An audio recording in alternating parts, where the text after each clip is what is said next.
सभी का स्वागत है आपके अपने online platform day night classes पे। देखिए, आपको आधुनिक भारतीय इतिहास कराया जा रहा था।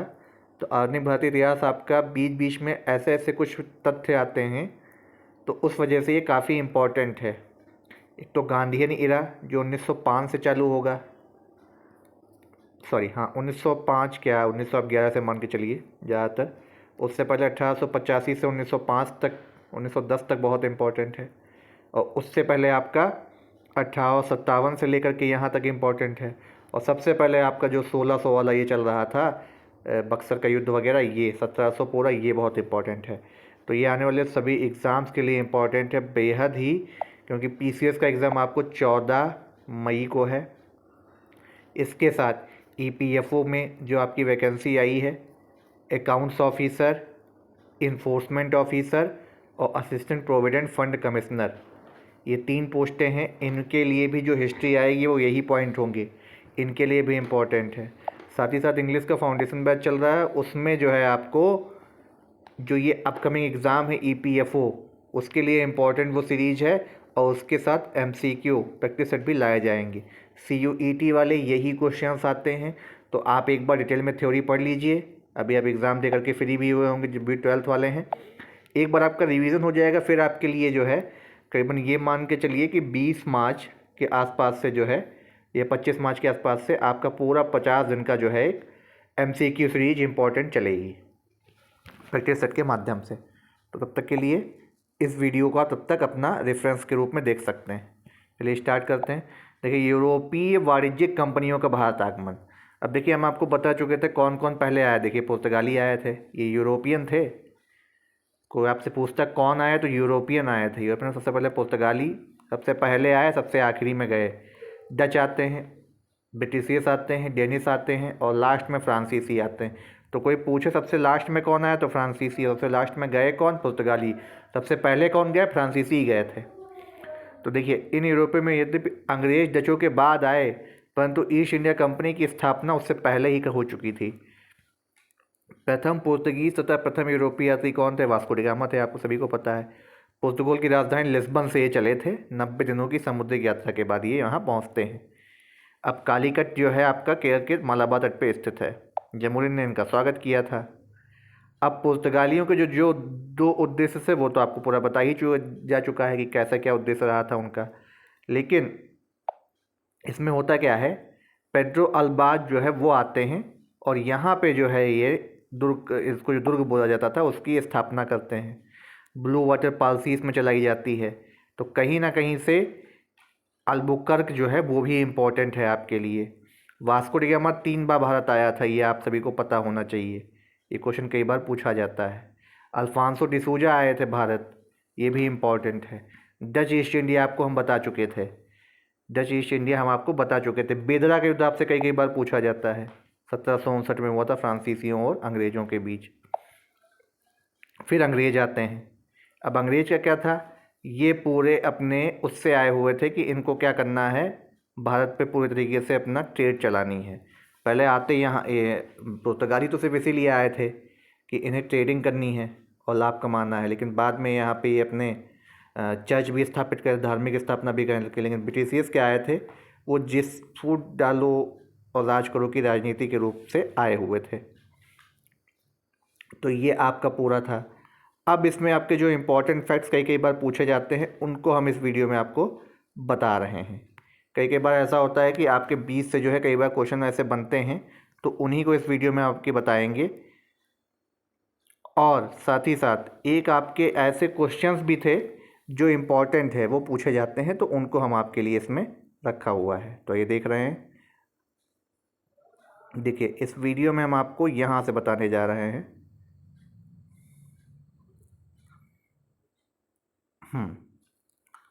देखिए, सबसे पहले कहाँ पे उन्होंने कंपनियाँ स्थापित करी, तो विलियम हॉकिंस आया था।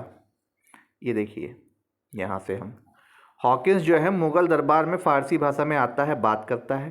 पहला अंग्रेज़ था जो आया था हेक्टर नामक जहाज़ से, ये आपको बता चुके हैं। 400 का मनसब दिया गया था, खान की उपाधि प्रदान करी थी इनको, किसने, जहांगीर ने। अब पुर्तगाली जो है जहांगीर को भड़का देते हैं, तो ये अंग्रेजों से सूरत की जो है वापसी कहता है, सूरत से वापस हटो। तो 1612 में क्या होता है, कैप्टन बिश्ट नामक एक समुद्री युद्ध में पुर्तगालियों को हरा देते हैं। तो 6 फरवरी 1613 को एक शाही फरमान इसे बोला जाता है, जहांगीर की ओर से सूरत में कोठी स्थापित करें तथा मुगल राज दरबार में एक एलची की अनुमति प्राप्त हो गई। भारत में अंग्रेजों के पहले कारखाने की स्थापना के कई सारे पुस्तकों में आपको बहुत सारे विवाद मिलते हैं, लेकिन अगर आपकी बात की जाए तो 1608 में इन्होंने किया था सूरत में, लेकिन ये सत्य नहीं माना जाता है क्योंकि वहाँ पे पहले से अधिकृत है, इन्होंने केवल अधिकार किया था। तो अगर पूछा जाए कि पहली फैक्ट्री उन्होंने कहाँ स्थापित करी, तो 1613 में आप याद रखिएगा, और इससे पहले उन्होंने मसूलीपट्टनम में कर ली थी। तो या तो आप इसका आंसर देंगे मसूलीपट्टनम 1611 में। तो अंग्रेजों द्वारा पहला ये अस्थाई कारखाना माना जाता है। अब आते हैं, टॉमस रो जो है ब्रिटेन के राजा जेम्स प्रथम के दूत के रूप में भारत 18 सितंबर 1615 को पहुंचे थे। तो ये क्या करते हैं, अजमेर में जहांगीर के दरबार में उपस्थित होते हैं। टॉमस रो क्या है, मुगल दरबार में 10 जनवरी 1616 से 17 फरवरी 1618 तक रहते हैं। अब 1619 तक जो है ये अहमदाबाद, भरूच और आगरा में कंपनी के व्यापारिक कारखाने स्थापित हो गए थे। अब साउथ में क्या होता है, ईस्ट इंडिया कंपनी ने अपना पहला कारखाना 1611 में मसूलीपट्टनम, देखिए, और पेट्टापुली। तो साउथ में पूछा जाए तो ये, और अस्थाई के रूप में है तो मसूलीपट्टनम ही होगा। अगर व्यवस्थित करने के रूप से अगर आए तो अंग्रेजों का पहला कारखाना जो है मसूलीपट्टनम ही था। तो ये आप अपना आंसर मसूलीपट्टनम ही देंगे, ना कि सूरत। अगर पूछता है दूसरी फैक्ट्री कौन है तो सूरत आप बोलेंगे। टॉमस रो के प्रयत्नों 1616 में कालीकट में उन्होंने भी अनुमति प्राप्त कर ली थी। अब 1632 में क्या होता है, गोलकुंडा के सुल्तान से एक सुनहरा फरमान यानी गोल्ड फरमान इन्हें मिलता है। फरमान के तहत 500 पैगोडा वार्षिक कर अदा करने के बाद गोलकुंडा राज्य में स्थापित बंदरगाहों पर अंग्रेजी कंपनियों का एकाधिकार हो जाता है। 1633 में ये ईस्टर्न तट पे अपना पहला कारखाना बालासोर और हरिहरपुरा में करते हैं। 1639 में फ्रांसिस डे नामक अंग्रेज को चंद्रगिरी के राजा से मद्रास पट्टे पर प्राप्त हुआ था। यहाँ पर अंग्रेजों ने फोर्ट सेंट जॉर्ज नामक किले की जो है स्थापना करी थी। ये इंपॉर्टेंट है, पूछा जाता है।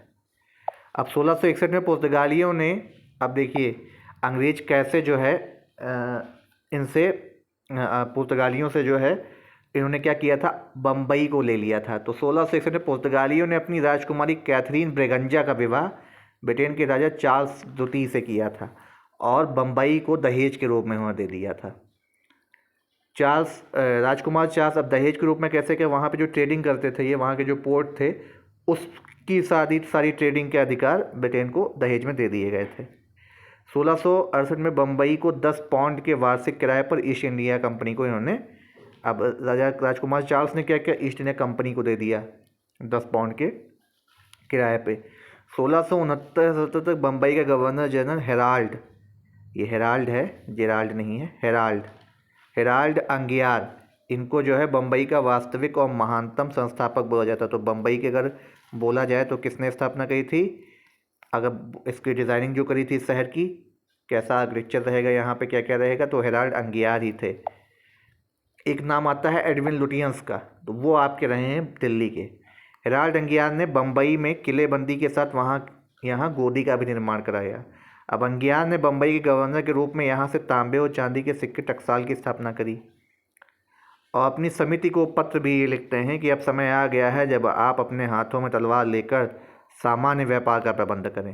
अब पूरी तरीके से ट्रेडिंग ये करना चाह रहे थे। 1651 में बिजमैन के नेतृत्व में बंगाल में जो है हुगली पे नामक स्थान पर अंग्रेजों के कारखाने की स्थापना होती है। हुगली के बाद कासिम बाजार, ये भी बंगाल में ही है। पटना, बिहार, राजमहल में भी अंग्रेजी कारखाने खोले गए। 1658 तक क्या होता है, बंगाल, बिहार, उड़ीसा, कोरोमंडल पर समस्त अंग्रेजी फैक्ट्रियां फोर्ट सेंट जॉर्ज मद्रास के अधीन आ चुकी थीं। अब बम्बई के अंग्रेज गवर्नर जॉन चाइल्ड ने 1688 में बम्बई पश्चिमी समुद्र मुगल बंदरगाहों पर घेरा डालकर मक्का जाने वाले हज यात्रियों को बंदी बनाने का प्रयास किया, जिस कारण औरंगजेब ने भारत से निष्कासित करने का आदेश दिया था। 1633 से 63 के बीच क्या होता है, अंग्रेजी फैक्ट्रियों का मुगल संरक्षण में काफ़ी अच्छे तरीके से वो चल रही थी। 85 के टाइम क्या होता है, कुछ सख्तियाँ और विवाद उत्पन्न होते हैं। अधिकार और अनाधिकृत को लेकर के।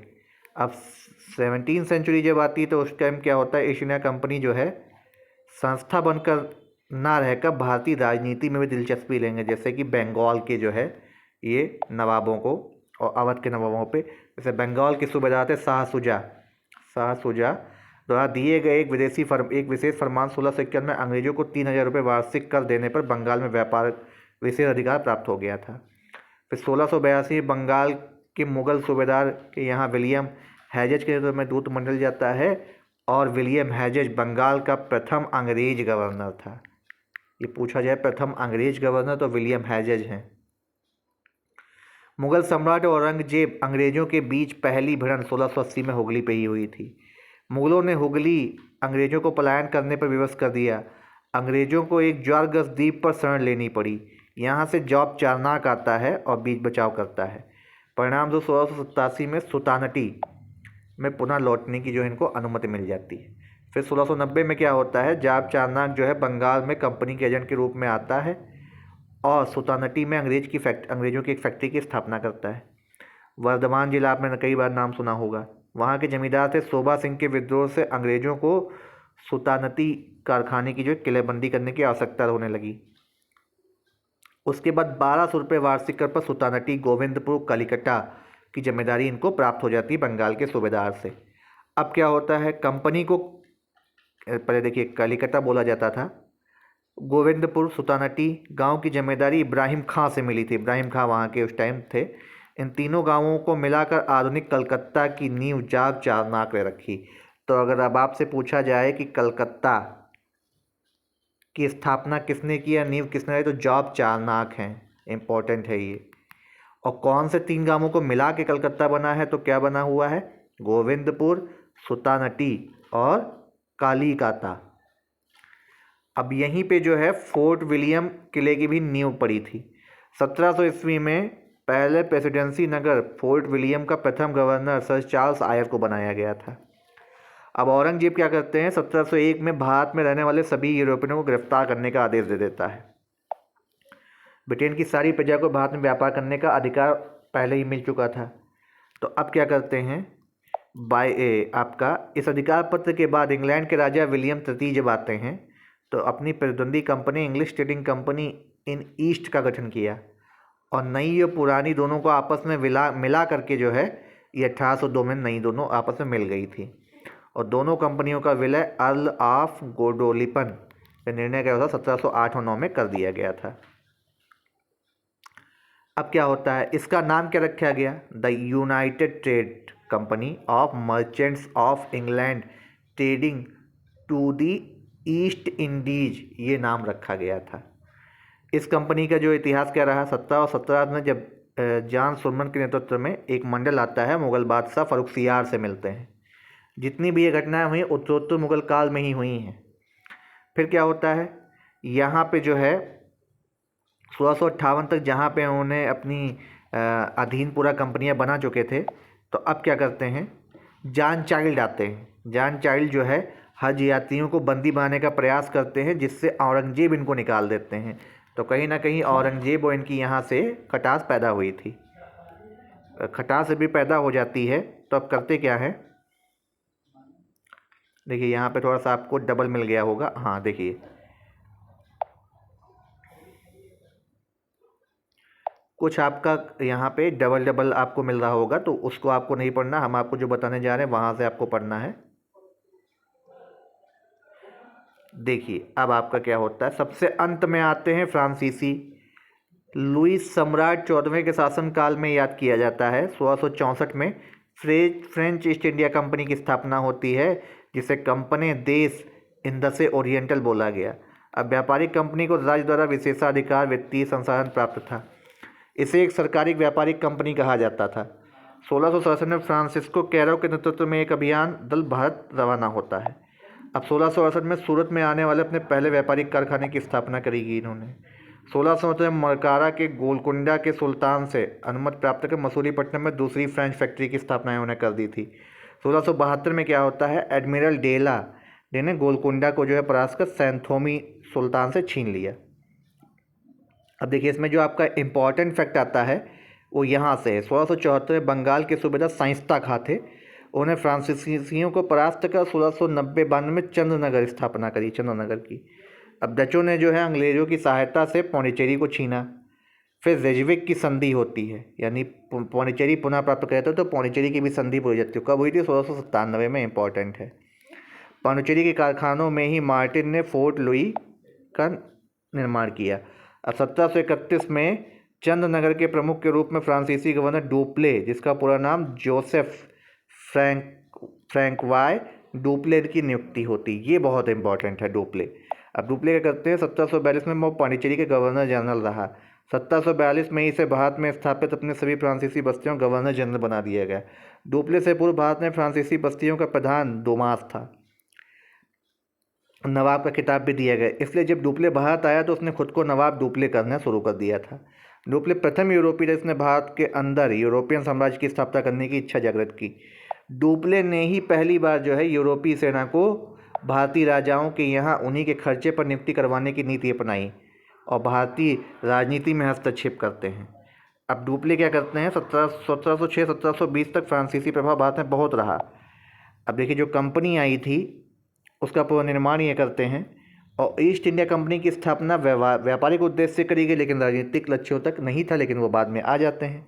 अब फ्रांस का पहले से ही था, तो अंग्रेज़ों और फ्रांसीसियों के बीच लड़े गए कर्नाटक युद्ध से बोला जाता है। कोरोमंडल तट पे थे तो ये कर्नाटक में ही युद्ध लड़ते थे।